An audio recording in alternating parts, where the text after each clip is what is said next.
Taylor Wright was born on April 24, 1984.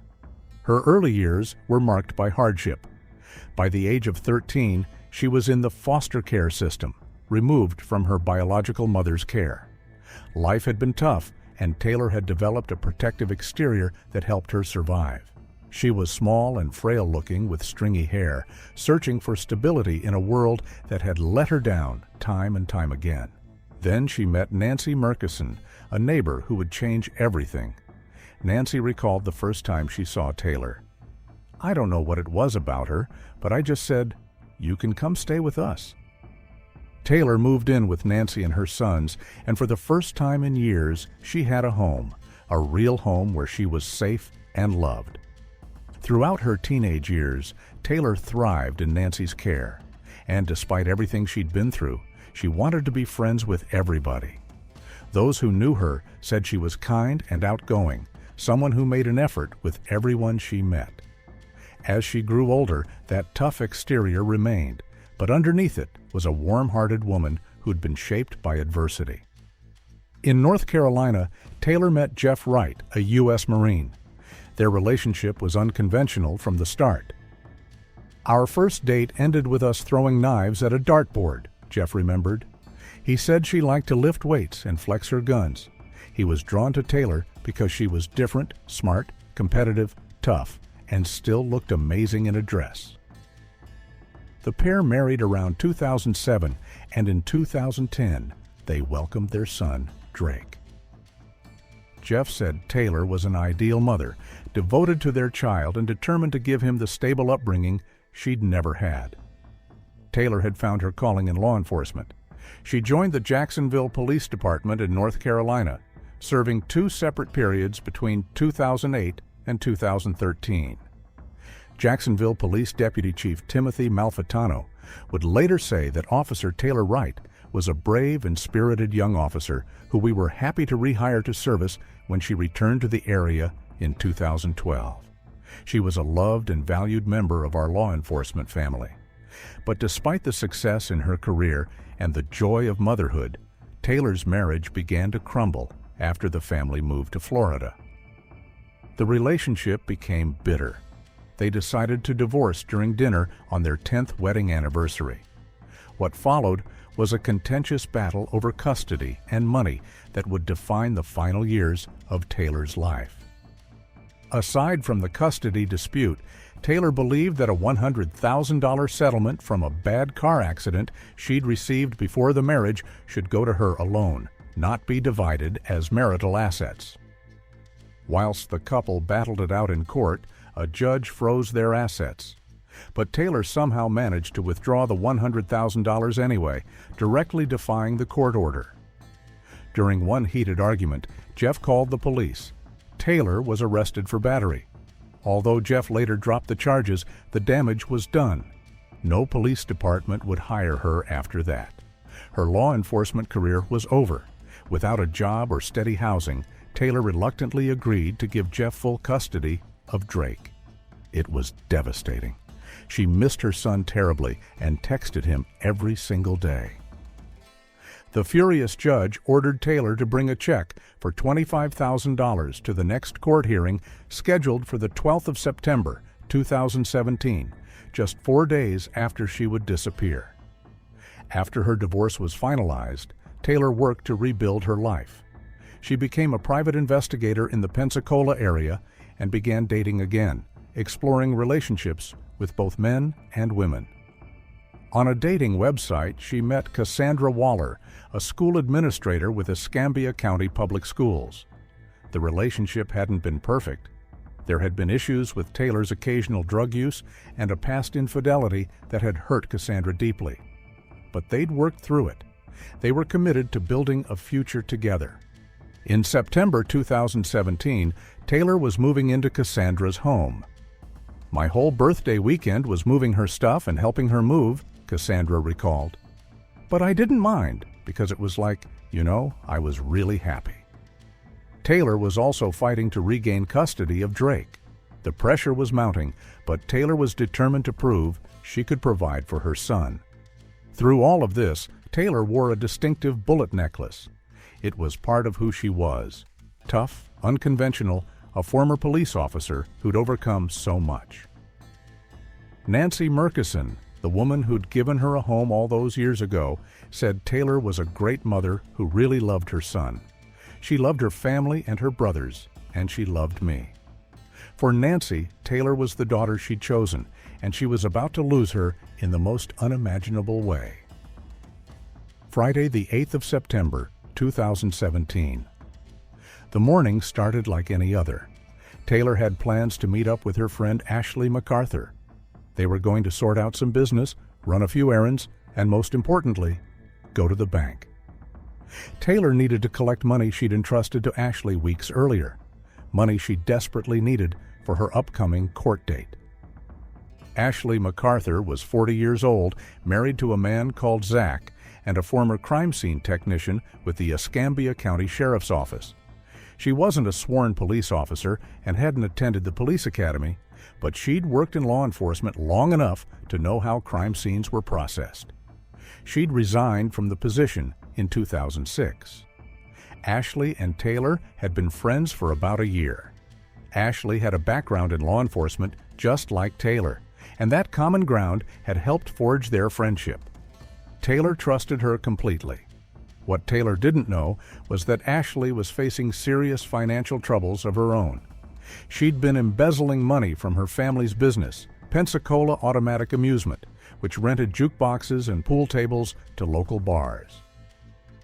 For 2 years, between 2015 and 2017, she'd been skimming thousands of dollars from clients, falsifying records, and shortchanging bar owners. And she was having a secret affair with a man called Brandon Batty, the owner of Styx Billiard Hall, spending lavishly on him whilst her husband remained oblivious. Ashley had other lovers too, including Audrey Warr, who worked as a bartender at Brandon's establishment. Weeks earlier, on the 16th of August, Ashley had done something unforgivable. Taylor had given her $34,000 to keep safe during the divorce proceedings. The money was part of the $100,000 Taylor had withdrawn from her joint account with Jeff. She'd split it up amongst friends to hide it from the court. Ashley had promised to put it in a safety deposit box.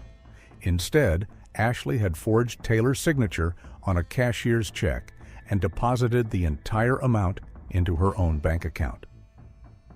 She'd already spent it: credit card payments, a motorcycle, expensive gifts for Brandon Batty, including a boat. The money was gone. For weeks, Taylor had been asking Ashley to meet at the bank so she could get her money back. Ashley kept making excuses, different reasons why they couldn't go. But with her court date looming, Taylor was running out of time. She needed that $25,000, and she needed it now. On the 8th of September, Ashley finally agreed to meet. They would go to the bank together. That morning, around 11:20, Taylor sent her last text message to Cassandra. The pair had been messaging back and forth whilst Taylor was out with Ashley. Then silence. As the hours passed, Cassandra tried to reach Taylor. No response. She called Ashley. Ashley answered and said Taylor couldn't come to the phone because she was riding a horse on Ashley's family property. She promised Taylor would call back later. Ashley had even changed plans, telling Cassandra they'd decided to go horseback riding in East Milton instead of going to the bank. Cassandra said she was concerned from the beginning because she knew how important it was to Taylor to get the money. That call never came. At 7:58 that evening, Cassandra received a text from Taylor's phone. "I'll call you later. I'm not angry with you, and I should have called, but I just need to think. I'm trying to get my life organized and on track." Something about the message felt wrong. The language didn't match how Taylor usually texted. Close to midnight, another message arrived. "I'm okay. I just need some time to think. The move in court is very stressful. I need a few days to myself. Everything is okay. I am not doing anything bad." Cassandra knew in her gut that something was terribly wrong. She said, "I don't have any clue what's going on. I just know that something's not right. I was scared." Taylor wouldn't disappear without telling Drake. She texted him every single day. And she certainly wouldn't miss Cassandra's birthday dinner, something she'd been looking forward to. In a panic, Cassandra reached out to Jeff Wright. Their son had also been trying to reach out to Taylor, but he hadn't gotten any response. Jeff's reaction was strange. He then issued a startling warning, telling Cassandra that Taylor may get angry with her for involving the police in her business and that she should be careful. Disturbed, Cassandra continued to search for her girlfriend and began calling hospitals in the area. On the 14th of September, Cassandra reported Taylor missing to the Pensacola Police Department. Officers searched Taylor's home on Berkeley Drive. Everything was still there: her car in the driveway, her personal belongings, her passport, money. It was as though she'd simply vanished into thin air. Initially, police didn't suspect foul play. Public Information Officer Mike Wood stated in the media that, "We've investigated it, and at this point in time, we have no reason to believe anything suspicious has happened. We believe she left on her own accord. We've questioned numerous people, and through that investigation, that is why we believe she left on her own." But those close to Taylor knew better. Nancy Murchison, her foster mother, said her gut told her this was not normal behavior. Something had to have happened. She would not have taken off, and so someone had done something horrible to her. Behind the scenes, detectives were starting to piece together a very different story. They looked at everyone close to Taylor. Cassandra Waller was the first person investigators scrutinized. She'd reported Taylor missing. She was the last person Taylor had messaged, and she was in a relationship that had experienced problems. But Cassandra was cooperative from the start, handing over all of her electronics without hesitation. Detective Chad Wilhite said Cassandra wasn't trying to hide anything. She was very cooperative. But then Ashley MacArthur dropped a bombshell on investigators. She claimed Taylor had had an affair with a woman in another town whilst she was seeing Cassandra, and that the couple had argued about it in the past. That was enough for investigators to search Cassandra's residence for any signs of foul play. During the search of Cassandra's home, they found Taylor's ID, passport, and money. Then they found something that piqued Detective Wilhite's curiosity really fast: a revolver that was missing a bullet. During an interview with investigators, Cassandra explained that she'd purchased the gun after Jeff told her that Taylor had gotten violent with him in the past. They also found an uncashed $19,000 cashier's check. But as investigators dug deeper, Cassandra's story checked out. Her phone records, her whereabouts, everything aligned. She was cleared. They looked at Jeff Wright, Taylor's ex-husband. He had motive. They were in a bitter custody battle. Taylor had withdrawn $100,000 from their joint account against court orders. The judge had ordered her to produce $25,000 at a hearing. Jeff stood to gain from Taylor's disappearance. But Jeff was hundreds of miles away in North Carolina when Taylor vanished. He was in the military and had since remarried. His alibi was airtight. He was ruled out. That left Ashley MacArthur the last person to see Taylor alive. On the 15th of September, Ashley sat down for her first interview with Pensacola police. She told detectives that she'd picked Taylor up on the morning of the 8th. They'd driven to various locations during the day before going to Ashley's family property in East Milton to ride horses. They'd been there for about an hour before heading back to Ashley's residence around 4:45 in the afternoon. Ashley claimed she went inside her house briefly, and when she came back out, Taylor was gone. She said Taylor had called an Uber to go downtown to get a beer.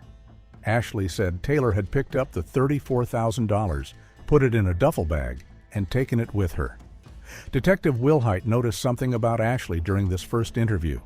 She was flirty, maybe a little playful with law enforcement. She didn't seem worried. She seemed relaxed, almost casual about her missing friend. But on the 16th of September, detectives discovered something that changed everything. Bank records showed that on the 16th of August, Ashley MacArthur had deposited a cashier's check for $34,000 into her own personal checking account. The check was made out to Taylor Wright. The signature didn't match Taylor's known signatures. It appeared to be forged, and the money had been spent.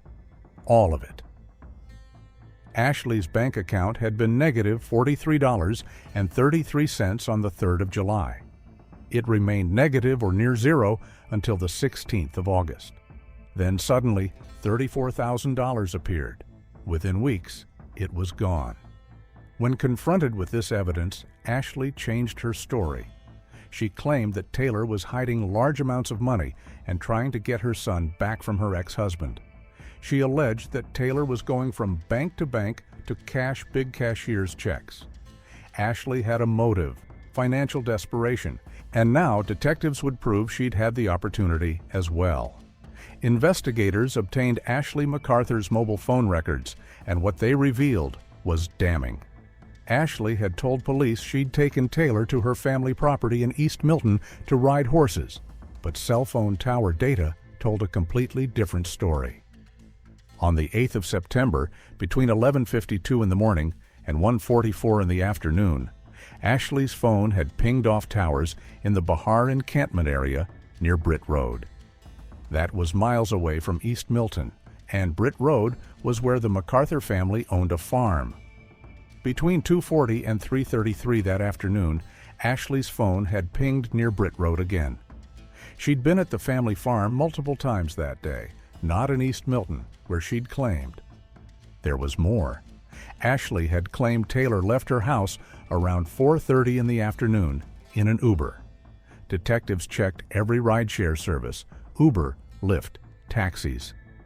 There was no record of any pickup at Ashley's address that day. None. It was a complete fabrication. Then surveillance footage came to light. On the morning of the 8th of September, Ashley had been captured on video at Tom Thumb Supermarket driving a silver Ford F-250 truck. She'd purchased a beer for Taylor at a convenience store, but it was the footage from the 9th of September that was truly chilling. At 1:07 in the afternoon on the 9th of September, the day after Taylor vanished, Ashley MacArthur was filmed at a Home Depot. She was purchasing bags of fast-setting concrete and potting soil. During the investigation, detectives also discovered something crucial about the day Taylor disappeared. Ashley had contacted her cousin on the 8th of September, asking if he would be on the family farm that day. The cousin stated under oath that he told her he would be gone to a funeral and was not on the property. Ashley had made sure the property would be empty. No witnesses. As the investigation continued, witnesses came forward with shocking information. Brandon Batty, the man Ashley had been having an affair with, spoke to police. He admitted to the relationship and said Ashley had spent considerable amounts of money on his business and on him personally. She'd bought him a boat. She'd visited him every single day. Then he said something that made investigators' blood run cold. "She told me they'll never find that. She's gone." 3 of Ashley's friends provided even more disturbing testimony.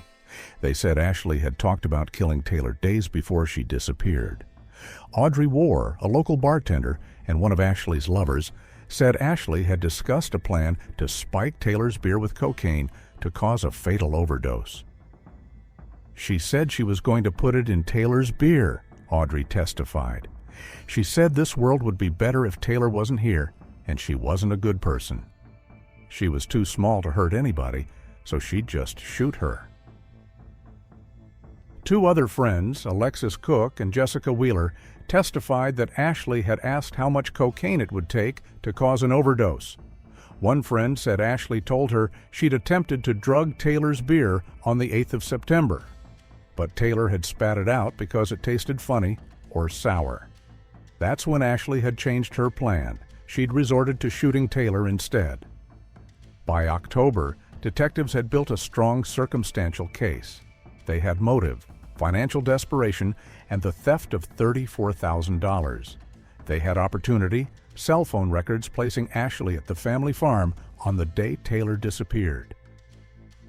They had consciousness of guilt, the Home Depot purchase of burial materials, and they had witness testimony, multiple people saying Ashley had planned to kill Taylor. But they didn't have a body. and without a body, proving murder would be nearly impossible. On the 19th of October 2017, investigators made a strategic decision. They brought Ashley MacArthur to the police station for another interview, ostensibly to return her mobile phone. They read her Miranda rights and asked more questions about Taylor's disappearance. Ashley maintained her story, but her demeanor had changed. In the second interview, she was different. She knew she was caught. She claimed she didn't believe Taylor had been harmed. "I think Taylor is doing what Taylor does," Ashley said. "She's always come across as being tough. She's always carrying weapons, whether it's knives or guns or whatever. She's not an easy target." Whilst Ashley sat in that interview room, search teams were executing warrants on 3 properties owned by the MacArthur family. One of those properties was at 2201 Britt Road, in Cantonment, the very location where cell phone records had placed Ashley on the 8th of September. They also searched Ashley's home in Pensacola and the family business, Pensacola Automatic Amusement. Investigators brought in K-9 units specially trained to detect human remains.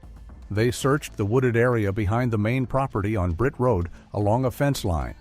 And then approximately 10 minutes after Ashley was released from her police interview, the cadaver dog alerted. Officers carefully approached the spot. There, sticking out of the ground, was a portion of a human skull. It was encased in concrete and potting soil, the very materials Ashley had purchased at Home Depot.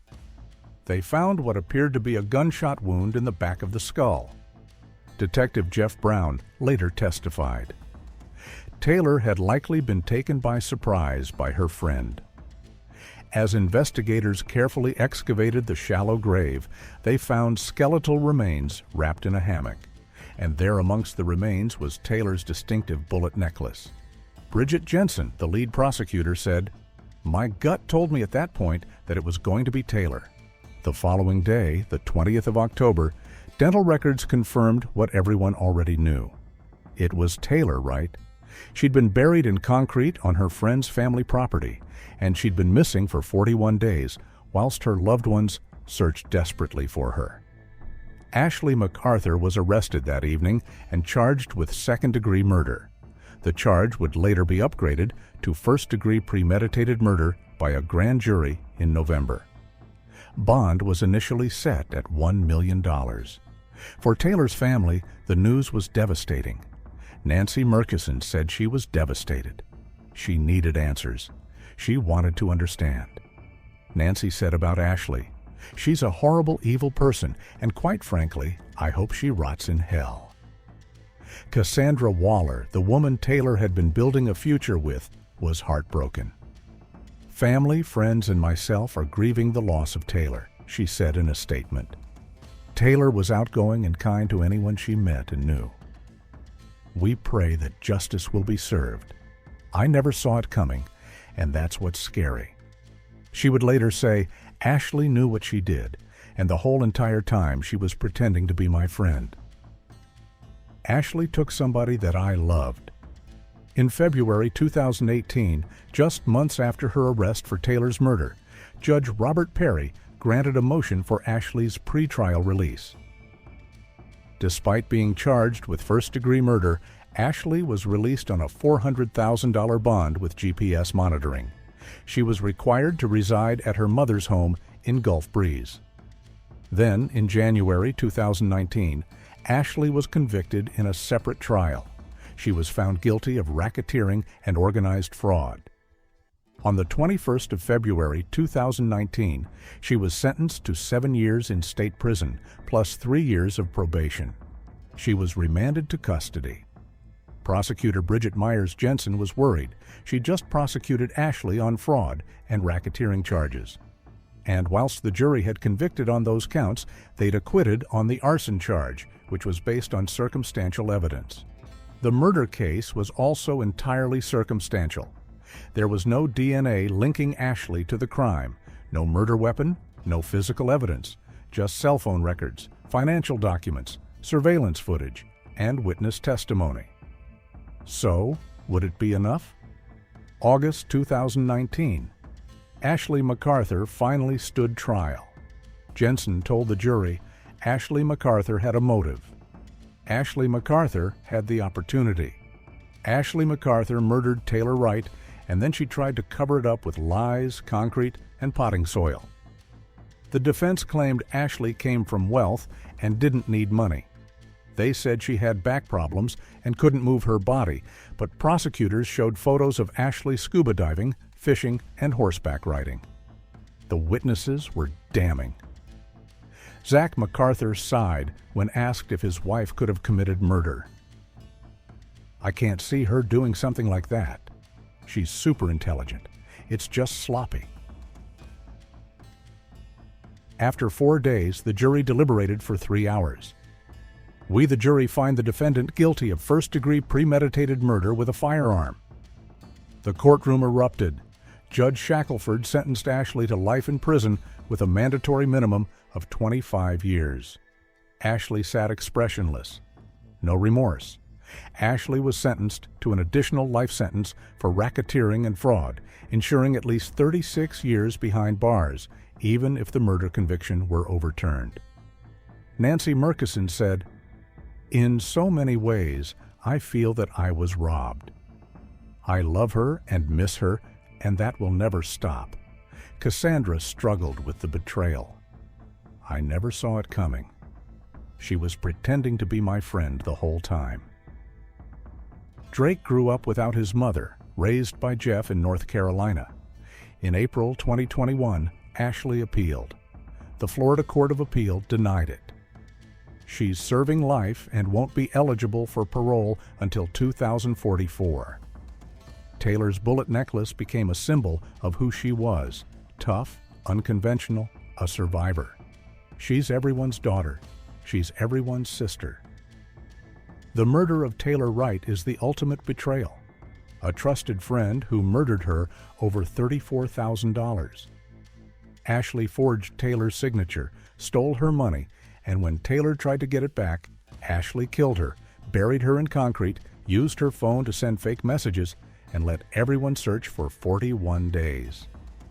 But justice can't bring Taylor back. Drake grows up without his mother. On behalf of the family, we are grateful for the gift of Taylor in all of our lives. Please don't forget Taylor.